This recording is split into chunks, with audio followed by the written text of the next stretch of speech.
Wow, that was like on time. That was like on time. I love it. How are you? You don't waste time.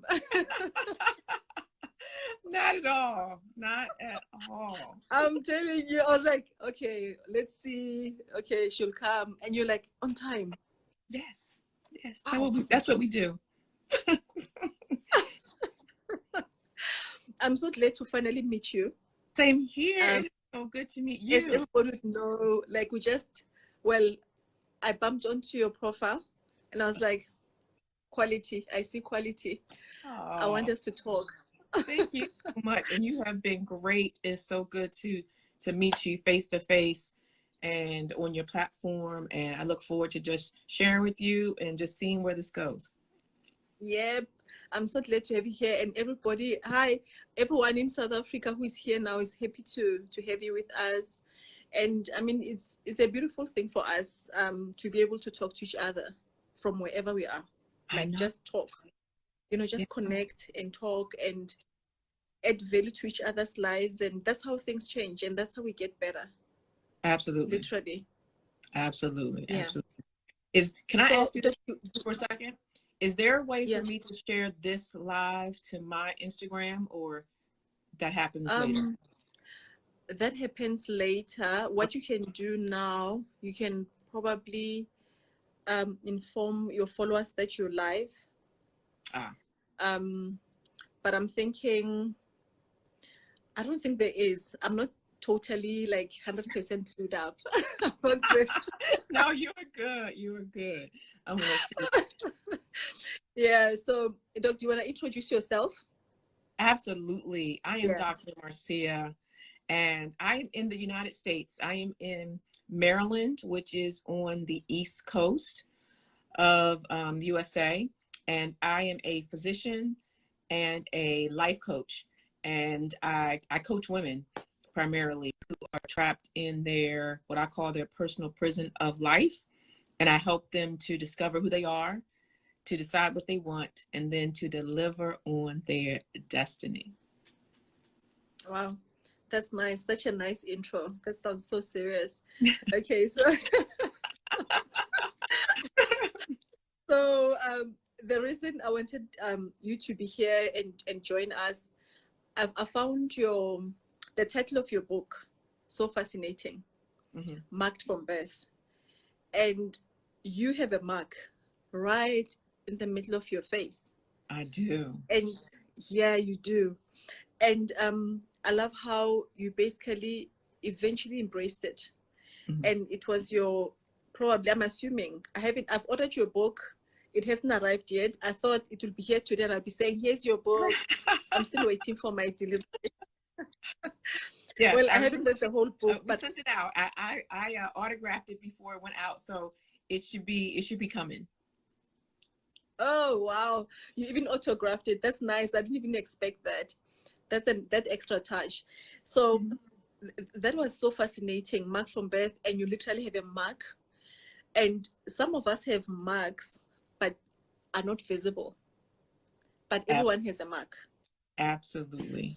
So I just thought it would be nice for you to share how, as you know, I mean, you're a physician now, you're a community leader in many spheres, and just to share that, you know, as successful as you are, you're a human being. You've got flaws, you have challenges, and you had to work through such things, because sometimes we get so lost in the idea of perfectionism, and it doesn't exist. So when you hear from somebody who is apparently successful saying, look, I had this issue, I struggled with this issue, but I'm here now, and I want to tell you that. So I think that the floor is yours. You tell us about your book, what inspired you around the book, and then if there are questions, we'll answer. If there are comments, we'll read. We'll just go with the flow. But just share your story, because I mean, obviously, all of us can benefit from that. Absolutely. Absolutely. And thank you. But the first thing I want to do, I just wanted to acknowledge you, Dr. BB, for bringing me on. I know that you are a physician as well, that you're in, I think it's called, is it Pretoria? Pretoria, South Africa.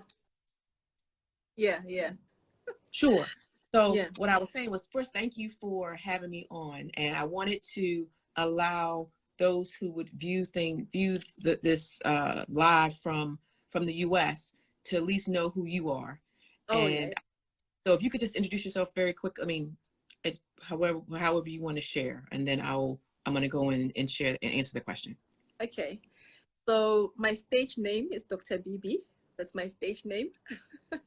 My full name is actually Dr. Whitaker Pieta. Whitaker means joy. Yeah. And yeah, and I think I'm a joyful person. So yeah, lucky me. So I'm a medical doctor. In terms of clinical work, I'm focused on skin aesthetics, obesity, women's health under general, the whole women's health, from mental health, reproductive health, and general health. And my other passion is human performance, living your best life, Yes. understanding why you are here, and connecting to that in this lifetime, despite the limitations that we experience in this world, what we are told we can do, we can't do, what we are told things are and what things are not. But to find that sweet spot, according to the one who created us, who has defined us already, to join Mm-hmm. yourself to his idea of you and live the best life, not even according to any book or whatever, but according to the creator, because he actually has great plans for all of us. But we are generally disconnected because of Mm-hmm. it's a whole lot of things from our childhood, the relationships along the way, whatever challenges we face, and that ends up defining how we see life. So I'm about saying saying to you that let's go back to that place where you were meant to be from the start, because the creator had a plan. Let's go back to that place. Let's connect you to the Mm-hmm. original thought and for you to experience your best life. Absolutely. Absolutely. Thank you for sharing that. Thank you so much. Yeah. And so Yeah. I love your journey. I love your mission. I love what you're doing. And so thank you again. So the question you asked was about the book. And so the book is called Marked from Birth, The Transformational Journey from Flawed to Fabulous. And I actually have a copy here, just so you can see the cover. And so it is something that has been it's been in my spirit for several years.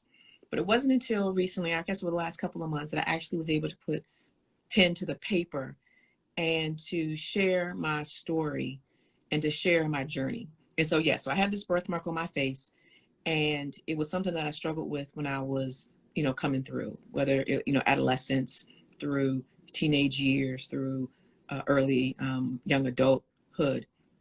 And it was something that I hated. I'm thinking, why do I have it? It doesn't make sense. And it made me, I realized there was a moment when people would just stare, and I knew that they were looking at it. And so that made me feel self-conscious about myself. And it made Yeah. me hide. It made me not raise my hand for things that I wanted to do. It made me not be very outgoing. Yeah. And that thing, it wasn't until I was in college, because I used to cover it up, or try to at least. We try to cover, whether it's an external flaw or an internal scar, we try to cover it up, thinking Yeah. that no one can see it. But what happens is that it bleeds it bleeds over into every aspect of our life. And similar to what you were saying about going back to that place, we have to be willing to sneak underneath the covers, and to see, be brave enough to see where it's coming from. And even though I had gotten over, quote unquote, over the birthmark, meaning I wasn't trying to cover it up, I still had what I call collateral damage. There were still some side effects of that process that took me 10 years to get over, but the remnants were still there, and it would affect my relationships. It would affect my relationship to myself, and it still left me living under my potential. And so that's the client, that's the woman that, or the person that I reach, is that those that are living under your potential, and you know it. There's a difference when you are living under your potential and you don't know. But when you know that there was more to life than what you're doing, that's the prime spot. That's the fertile ground to now the jump off point for you to get where you need to be. Yeah, and that's what I'm saying. The concept of your book, that is real life issues, literally. It's just that, like you're saying, sometimes you actually know where the problem is, but sometimes you're not aware because some of these things are subtle, marks, so to say. But there are such hindrances in your life. You struggle with certain relationships. You struggle with trusting. You struggle with believing you have value. You struggle with different things. And again, it's also not everyone who's willing to say, look, I need to work on this thing. What is this? Where does it come from? Which is where the hard work is. For someone to say, I'm not going to accept, for example, this pain just because I've always lived with the pain. I'm not going to continue to accept this poverty just because everybody else that I know in my family has suffered in this type of poverty. I'm not going to accept the lineage of diseases just because everybody else had them. So we have to be brave to say, I want this to stop, and it's going to stop with me. But take the responsibility also to understand that it won't change until you are willing to be honest and say, this is a problem for me. I can't take it anymore. I want it to change. Who is going to help me? Remember, also, we always have pressure, societal pressure of, seeming to be perfect. Seem like you have everything sorted. Everything is under control. So that's why most of us then won't open up and say, you know what, I have this problem and I want it to change. And I don't know how to change it though. Who can help me? And again, even when you get to the stage of help, to also be able to discern the healthy type of help, because other people come in the name of helping you with your vulnerabilities, but only to violate you further. Yes. So it's like a whole dynamic. So we are talking about your scar, but literally everybody has that scar in some ways, this way or another way. And it usually shows in a bit of that dysfunction, you not being able to integrate certain things, integrate with certain people, that fear, because our own bodies tells us, let's say you don't know, somebody says, but how do I know I have a struggle? Our bodies are so intelligent. Little things like when that specific trigger or that struggle is triggered, your heart rate will go up. You'll feel slightly dizzy. Your stomach will just twitch, because your body will tell you, because it's an instinct. It knows the deeper truth that you can even try to hide. Because sometimes you can just, no, I'm fine, I'm all right. But internally, your body's saying, alert, alert, you're not okay. Alert, alert, you need to do something about it. And it's about that time that, everybody has a struggle. But specifically for us as Black people, I always find that sometimes we find it difficult to find help. We resonate help a lot with helplessness, because it has always been toughen up. You need to be tough. Life is tough. The suffering is not starting with you. And there's a difference between you, learning tolerance and, just toughening up in a healthy way, and you going through something that you're not supposed to tolerate. Sometimes you can't differentiate which one it is, because everyone else is saying, toughen up. It's not starting with you. Your grandmother suffered, your mother suffered. So now why do you think you're going to be different? Exactly. And your dreams are too big. Why are you dreaming like that? No one has ever had that in the family. So it's about finding that mark, that scar, and connecting to it and trying to find out, where does this come from? Because that's what I'm saying. In your case, it would seem easy because the sky is here. It's obvious. You had to deal with that, and people, they make you aware that they're looking at you. They're looking at your scar. But what about those of us who have scars that you no one can really tell, but internally that, what, I have this serious scar. and I'm struggling with it because until we stop and say, okay, this scar of mine, if I don't handle it, my own kids are going to inherit the same scar, and this continues. It's a whole cycle, vicious cycle. Yeah. Yes. Yeah. Yeah. You said so much good stuff. And I'm going to just comment on the last thing about the internal scar, and people don't know that you're dealing with it. And so what happens is that we see their reactions. We see they become reactionary. They get triggered and they do something, and it leaves the people around them saying, what just happened? But I'm going to say, you know, when you see patients and they come in and they're angry and they're hurt and they lash out at you, it takes a moment for us to say, you know what, they are responding to something else. This is not personal to me. Yeah. Let me lean in. Let me get them calm. Let me find out what the problem is.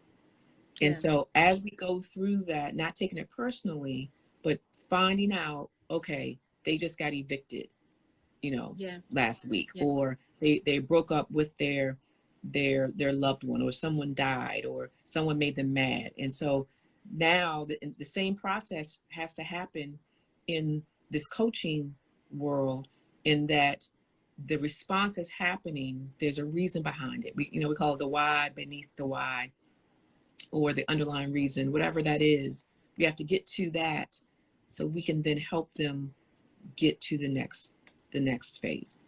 Yeah. And like you're saying, from the context of doctor-patient relationship, you just give a good context to that. And for everyone else who's not necessarily in that, I mean, they also experience such in the workplace, in relationships, intimate relationships, where you have a partner who just so aggressive. The partner is just so aggressive, or your colleague at work is always just so bitter, shouting and just unfriendly. And it takes a lot also to realize that, okay, look, this is not about me. This is not about me. This person is probably dealing with other things that have nothing to do with me. But it takes a lot of discernment to also figure that out, because on average, you also want to defend yourself and say, I won't take this. Why are you behaving like that? And it just takes so much out of you compared to you understanding that, look, this is not an appropriate response for this situation. But again, trying to connect the dots for that person is also difficult until the person also decides that they want to get help. And I always find that, well, for me, most of my clients are Black, literally all of them. Let me not even say most, because it's not accurate. So I find that we find it hard to say, I'm going to get help. We find it hard. I don't know. I haven't cracked the code yet to why we find it hard to ask for help and say, no, I'm not doing well, and I'm going to, go through the right processes and procedures and invest in me being okay. Well, I have a clue. Yeah. And the clue that I have is that it's a sign of weakness. And so in our culture, Black women, we find strength in being strong, right? We have to be strong. Yeah. And so when you then ask for help, that's a sign that you're not strong. And it also it's a sign for other people to now take advantage of my weakness. And then on top of that, sorry to disturb you. I want to read. There's a comment here. It's from Mambeles. She says, "Therapy is expensive." What is your input? Therapy is expensive. My input to that is living underneath of your potential for your lifetime is expensive. Way expensive. And so it is. And so something you said earlier had to do with I was going to connect it, but what we end up doing is we just kind of flounder through life, and if you count up all of the missed opportunities and your happiness for those years, you add that up, and that's, as you say, that's expensive. And when that pain point has to get to a level that that you can't take it anymore. Usually if it's like a 2 out of 10, no one's paying money for that, right? If it gets to a 5, you're like, yeah, I'll be okay one way or the other. Yeah. That thing has to be so heavy that you're like, you know what, if I do nothing, I'm going to die. And I remember a time when that was me. Things had gotten so bad in my household that I felt like I was going to die. And so at that point, you have to, or I shouldn't say you have to, but in order for you to get to your next place, you're stuck, you're stalled. And at that point, you have to say, you know what? I need to do this for me. We're so busy taking care of everybody else, doing all the things. And then we're left struggling, empty. When are you going to do what's best for you? And since we're also talking from a perspective of a woman, we happen to be mothers, right? So the other cost to this is, if you don't work on you, your children are going to pay an even higher price. That is even more expensive than you. And also, when we're talking about expensive, is what can be that expensive compared to, you just getting in the right place. And I think what she said is such a real thing for many of us. We feel like, oh, this is so expensive. But I know at the same time, we are willing to pay our traditional healers like a good 10,000, a cow, 20,000, someone who can even give you, a real solution, because they keep wanting more and more from you. But because it's something that you believe in, maybe, then you resonate with it and you feel like it's worth it. Because when you're thinking about your health, I would usually say to my patients that, please come, let's do this follow up on 1, 2, 3. And like, no, but I have to work. But do you understand that if you collapse and die, you will be replaced the same day at work, the same day? So what does it mean? My intention is not to get you off from work. My intention is to make sure that you can live a sustainable life and be productive at work and be productive at home. But if we just lala things that are real problems and we just let them slide, just put them under the carpet, it gets to a point where, you, like you were saying, by the time you're on, it's like an 8 towards a 10. That's when we lose our minds. That's when we die. That's when we go into a whole state where you're falling apart. I remember, like you're saying, I had the same experience in my younger days with my ex-fiance. Things got so bad. I remember one specific day, I just had it. I just had it. I was like, I can't live like this anymore. And I drove off. I went home. I got home. I slept. I remember very well. I slept from, the afternoon, maybe around 4 p.m. I woke up the next day around 6 p.m. So I slept a good 26 hours straight. I didn't eat. I didn't drink water. I didn't pee, nothing. So I just collapsed. So most of us are willing to go through that in a way. Indirectly, we are willing, because if you're not changing it, you are willing. Sometimes you don't fall apart by yourself, but your partner kills you because you don't have the boundaries to say, I can't take this anymore. I'm done acting strong. I'm done. And it's not to encourage, relationships to end. No, all relationships have challenges, but there are certain challenges that challenge your existence. And you need to know that, okay, this is one of them and I can't continue. If you can't decide, sometimes just moving away, just move away for a little while to have time to just think about this, have, just some space to think about it and reflect, usually you might even come back with a better state of mind, so to say. So the issue of the expense, which is true, I totally agree with what she's saying, by the way, because that's what I find, that instead of investing in our own personal journeys and our own personal health, we'll rather invest in things that people will see that, oh, she's living her best life. Oh, wow.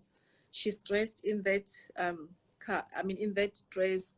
She's driving that car. Oh, she went on that holiday and all of that. Because what that does to us is it gives you that affirmation that, you know what, I've got value. I matter. Because people can see me now.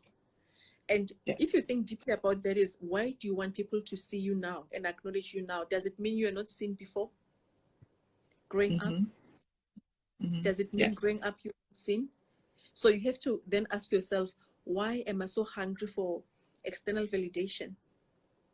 Why can't I invest money in taking care of my own well-being, health, in all forms? Even if people won't know that I've invested in myself, what is holding me back? Why am I willing to invest in publicity? Yeah. The word that comes to mind when you say that, the thing that's holding us back is that we don't value ourselves. And so we're looking for that external validation to say, yes, now I value. But when you are valuing, and so that's a core coaching thing, is turning up the value. And so I want to use this example. Say that you have this car that you love and it looks good, and then you start driving it. You drive it to take the kids to school. You drive it to go to worship. You drive it on vacation. You drive it to work. You drive it, and you never change the oil. You never get a tune-up. You never put gas in the car. You never clean the windshield. You never park the car so it isn't just running. How far will you actually be able to go in that vehicle? Without the service and the maintenance costs.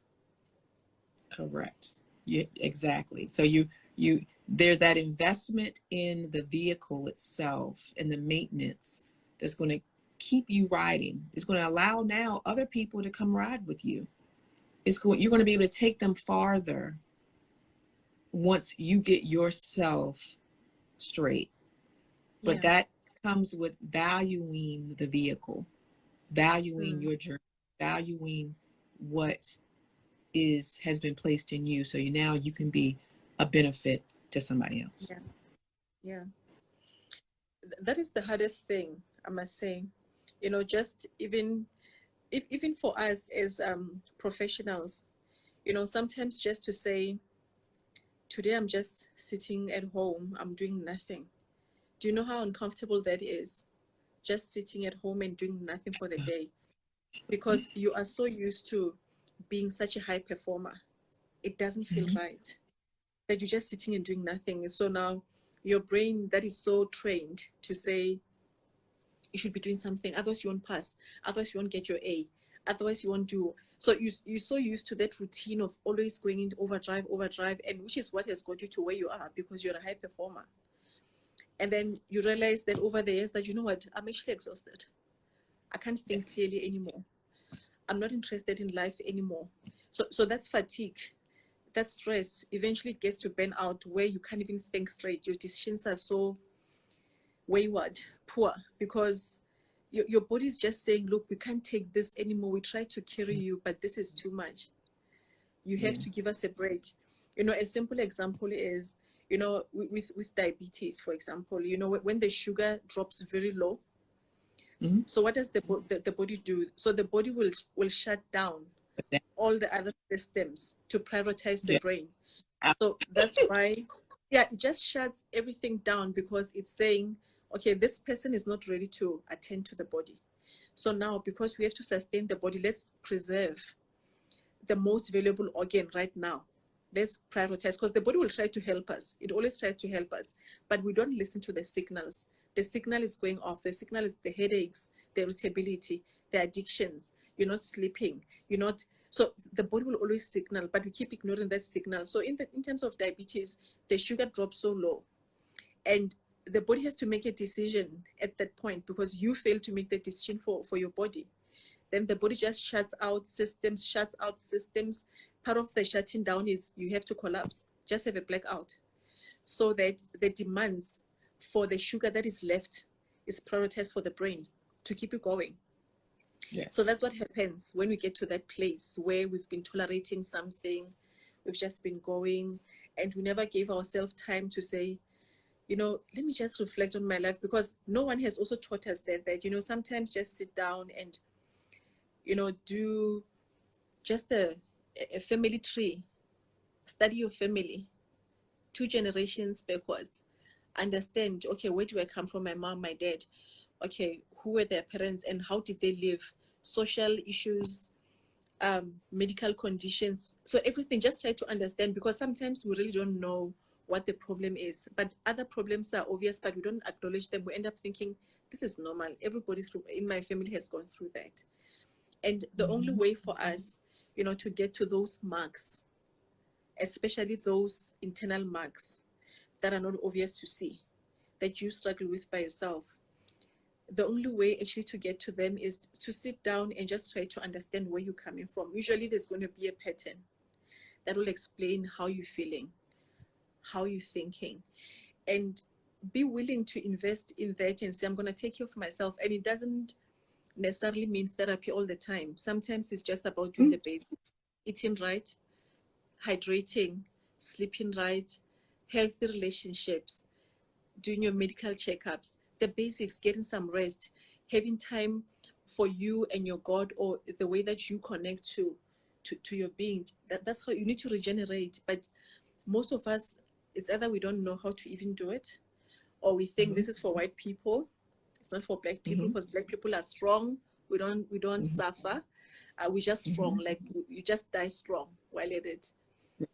So now we just leave this to, like, for some people, it's for some people, it's not for you. So then you stop doing anything for yourself, but you keep going for other people. You are strong for your kids, you're strong for your partner, you're strong for your colleagues, you're strong for your boss, you're strong for everybody else, but not yourself. Correct. And that's what the most. Yeah. I loved your diabetes, your blood sugar example. And the thing that I also, the twist that I use is that when we're running on overdrive, we don't have reserve. And so when something happens, we dip down and we have to use the little bit that we have left. And so that's akin to your blood sugar being low. You knew when you were at mid-range that your blood sugar was low, but you kept on going, kept on going until now you're at the bare minimum. And now your body. Sorry. Langa is saying you are talking about me now. Okay. Yes. I'm talking about a lot of us. You know, we've a lot of been us there where we double dipped into something where we had very little. And when you said earlier about, you know, sitting at home all day doing nothing is hard. But the switch that I'm going to offer is that sitting at home doing nothing is still something. It's the thing that now builds you up. And so I was at church the other week, and the pastor did a visual. He had someone come up on stage with him, and he said, you know, that on the 7th day you should rest. And so he and his helper, he said, no, you walk 7 steps, I'm going to walk 6 steps. And so when he did that, the helper was ahead of him. And so he said, okay, this time I want you to walk 7 steps, and I'm going to walk 6 steps. And this time when the pastor took his strides were longer. And so they both ended up at the same place at the same time. And so what he was trying to show us was that you can still rest and still get to your destination and not be, quote unquote, behind. But you have to take the time to say, you know what, rest is part of the strategy. You know, yes, you can rip and run Monday through Friday, Monday through Saturday, but you have to add in some rest somewhere. There's a reason why babies sleep so much. It's because of so much of the body is forming while they're sleeping. You know, you've seen that when they cut themselves at nighttime, but by morning, their scar, their mark is healed because of all the regeneration, all of the things that happen while we're sleeping. And so rest is a strategy. Absolutely. And I think we can also mention the issue of melatonin, which is released during nighttime when we are asleep in the dark, because the body is intelligent enough to know how to fix itself. But it can also do that to a point. It also needs our assistance. So you actually have to sleep at the right time. It doesn't have to like super long sleep, but I mean, just at the right time where we know the peak, somewhere between, 9 and 3, you have your most of your melatonin, because the body itself will know what to do. That's the time that the body will heal itself. Yes. It will reduce your stress. It will renew those cells, remove dead cells. So just not sleeping enough or at the right time. You don't need 8 hours, because I mean, if you're sleeping 8 hours, you're not going to be productive, honestly. This thing of 8 hours, I mean, you sleep 8 hours, you wake up, you have nothing in your life. So I mean, you can't sleep 8 hours. You wake up poor. So you just need quality sleep. You need quality sleep, not like quantity sleep. Quality sleep will do, meaning just enough sleep at the right time where you're hitting, the most beneficial time where the body will help itself.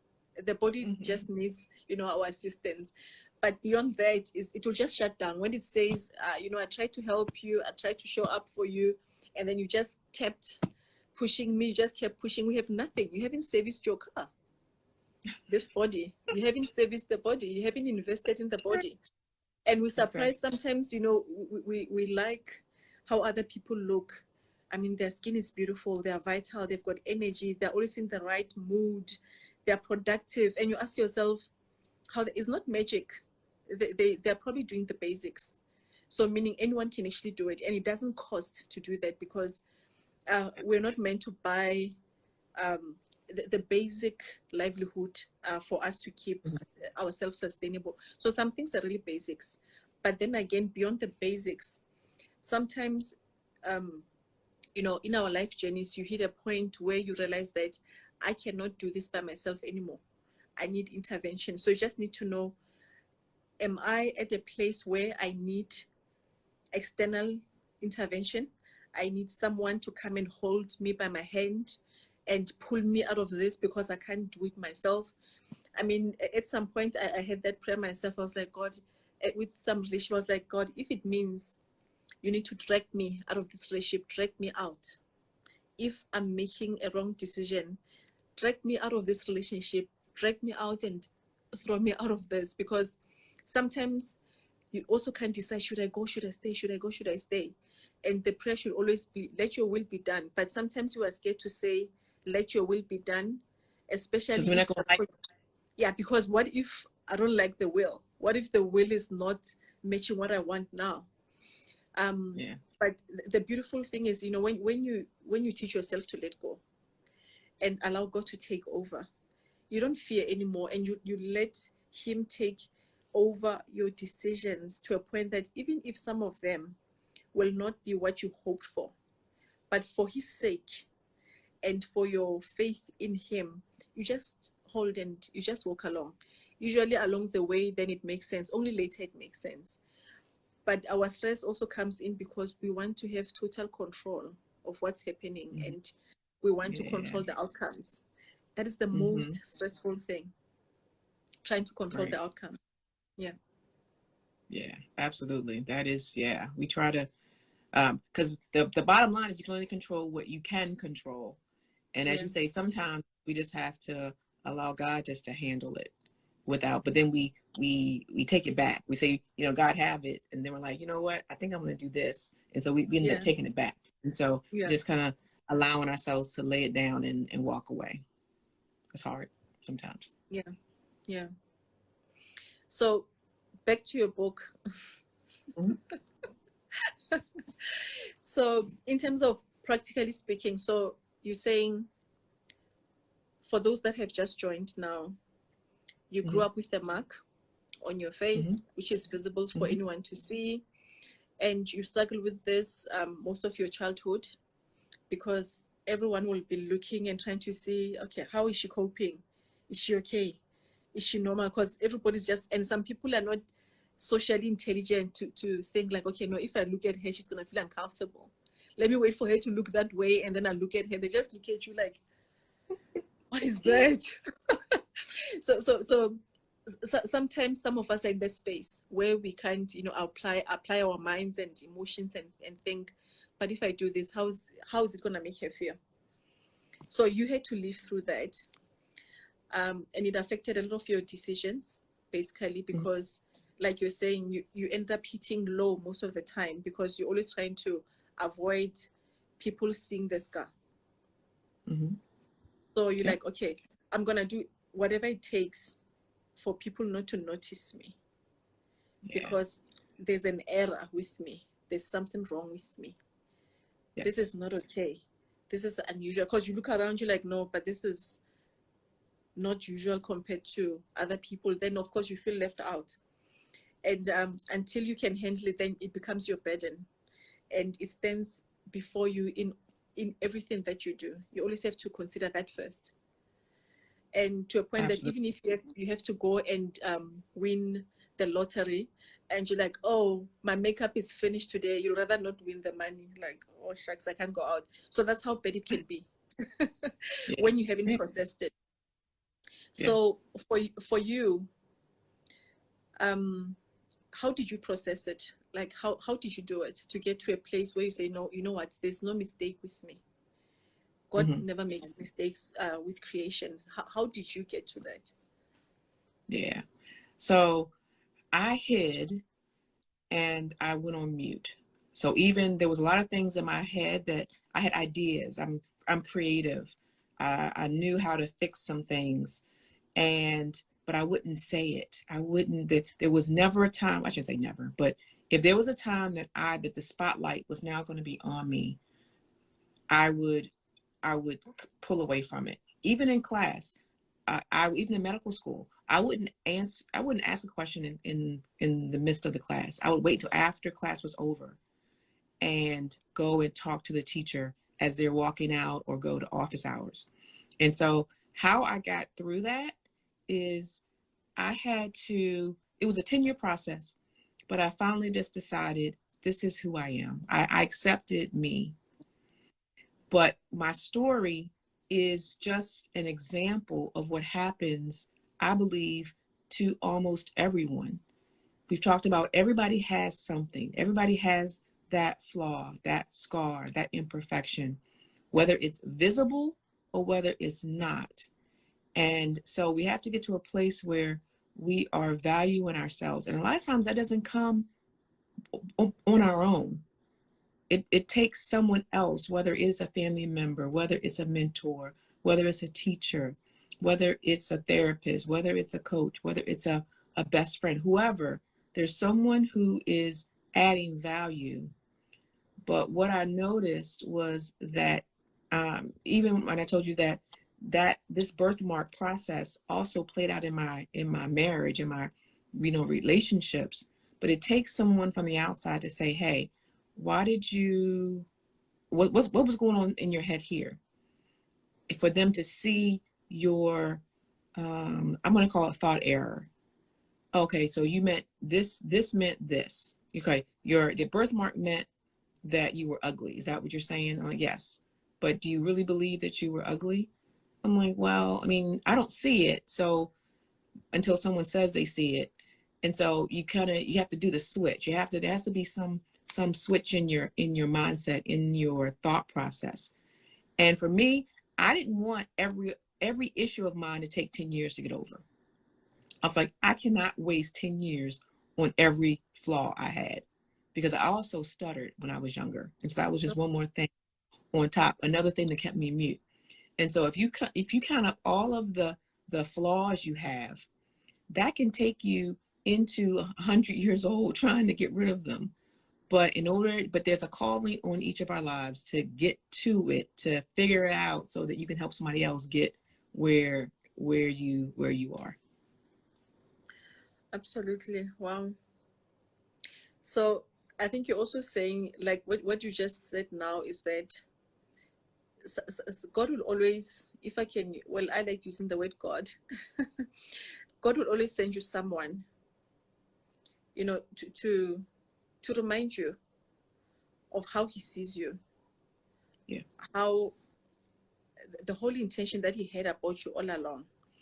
But then again, like we're saying, if you're basically also not ready, it won't be useful, because someone can keep convincing you, because especially once you're an adult, it's very difficult for someone to convince you about something that you're not convicted about. Because by the time you're an adult, you have such set ways of thinking. It will take, you know, a self-triggered type of decision to say, I want this to change, because no one can really do it for you. But when you are willing, just like with anything else, when you are willing, there's always a solution to anything for that matter. So Yes. we're never really late to say, oh, I lost so many years, or da da da da. But from the moment that you realize that, you know what, I need to do something about this, it's really a problem for me. It's disturbing this, and I can't continue like this, and I can't continue feeding this thing that is holding me in the corner, in the dark, from me living the life that I'm capable of living. But it takes a lot. It's that personal responsibility that we keep talking about, that you have to decide that you say, you know what, that's it. I'm going to change this. And I'm going to use the same pain, the same scar, the same mark. I'm going to use it for my benefit and the benefit of others, because there's always a lesson. Yes, absolutely. And so There's a lesson. That's the other part of the book. So it's turning your flaw into your fabulous. And so I always say that your flaw, or at least my flaw, and I believe everyone's flaw, is now your superpower. There was a reason for why you have what you have. And so if I could just share my reason. So I was about to ask. one of the things that I noticed as I started writing the book, I did more research on my birthmark. And so I also share in the book that when I was in medical school, I was on the dermatology rotation. And once the dermatologist attending saw me, he was like, oh my gosh, you know, you have a nevus of Oda. And I'm like, really? Yeah, I never knew what the name of it was. And so he goes to the textbooks and he's pulling up information and he's so excited. And I'm saying, you know, I'm not so excited, but I appreciate it, right? And so, but just when I was starting to write the book, I went back to the anatomy books, and my birthmark flows along the trigeminal nerve. And so, as you know, if there's 3 different parts, there's the ophthalmic, division, there's the maxillary division, and then there's the mandibular division. And so mine flows in the ophthalmic division, and the trigeminal nerve is the thing that gives feelings to the face. And so mine goes where the eye is. And so based on that, because I feel very strongly, I feel other people's feelings. And so the feeling of the distribution of my birthmark conveyed me being able to feel other people's feelings. Wow. And so now, that thing that I hated so much, I'm now able to use it, because when I meet someone, I can feel what they're feeling. Imagine. They can say something to me, and I hear what they're saying, but I also hear what they're not saying. The emotions also. Correct. And because I hid so much, I was very in tune with other people who hide. I can see it a mile away. and I gravitate to them, and it helps me become intuitive to now I know how to help them. Yeah. Imagine. Amazing. You know, just like you're saying, when you finally get the reason behind that very thing, that was a fault, that you think was an error, it was a breakdown, and all of that. Just one last story from me, just to support what you're saying, is actually two stories, quick. Is the first one is about, I got injured 2012, and my knee just fractured, and I had to have an op the same night, actually within hours. The orthopod was like, now we have to get this done.